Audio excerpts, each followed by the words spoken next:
Public enemy number one in the United States is drug abuse.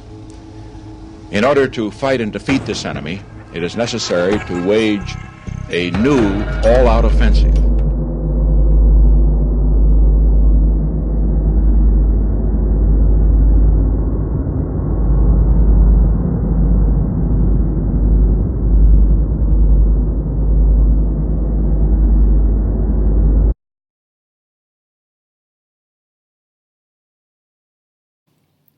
Imagine you're an African American male driving down the road with your best friends. But stop! Behind you, the police come out of nowhere and forcefully remove you from the car and find an ounce of marijuana. Fast forward, you are in jail for the rest of your life. Why? The reason? The war on drugs. 1 in 6 African Americans are found in prison at one point in their lifetime. 2 million adults incarcerated show no empathy. 50% of sentenced inmates in federal prison serving time for minor drug offenses in their lifetime. The Jim Crow has returned, and now it's an issue. Jim Crow, an antiquated law system that maliciously stripped African Americans of their basic rights as citizens of the United States of America, has now returned. The war on drugs, launched in the 1980s, also launched the new Jim Crow, a system of oppression that works primarily by incarcerating people of color. From stopping and frisking to pretext stops, the Supreme Court and several law enforcement agencies around the nation enforce this new system of oppression in a myriad of ways to net federal funding. This project will outline the focus that Michelle Alexander gives in her informative new book, The New Jim Crow: Mass Incarceration in the Age of Colorblindness.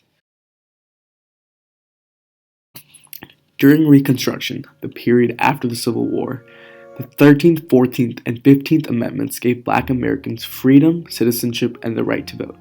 To further protect blacks from substandard treatment, the Civil Rights Act of 1875 made it illegal to segregate schools, places of public accommodation, modes of transportation, and juries. The status of Black Americans seemed to be improving during Reconstruction, and the courts seemed to be ready to participate in the process. Jim Crow was a derisive slang term for a black man. It came to mean any state law passed in the South that established different rules for blacks and whites. Jim Crow laws were based on the theory of white supremacy and were a reaction to Reconstruction. The Depression-racked 1880s and 1890s. Racism appealed to whites who feared losing their jobs to blacks. The Jim Crow was a form of legalized discrimination in order to keep the balance of power between the elite and the poor. However, the maliciousness of the era ended as the Jim Crow laws ended with the beginning of the Civil Rights Movement in the 50s.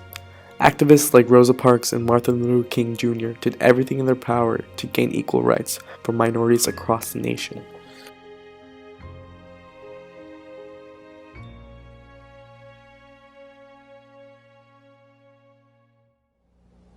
I have a dream that one day this nation will rise up and live out the true meaning of its creed. We hold these truths to be self-evident, that all men are created equal. This dream of MLK was long gone. Why? The coming of the age of mass incarceration. Michelle Alexander stresses throughout the book that even though the ending of the Jim Crow laws was a victory for several minorities across the nation, the racism that existed in the era still carries on its legacy today.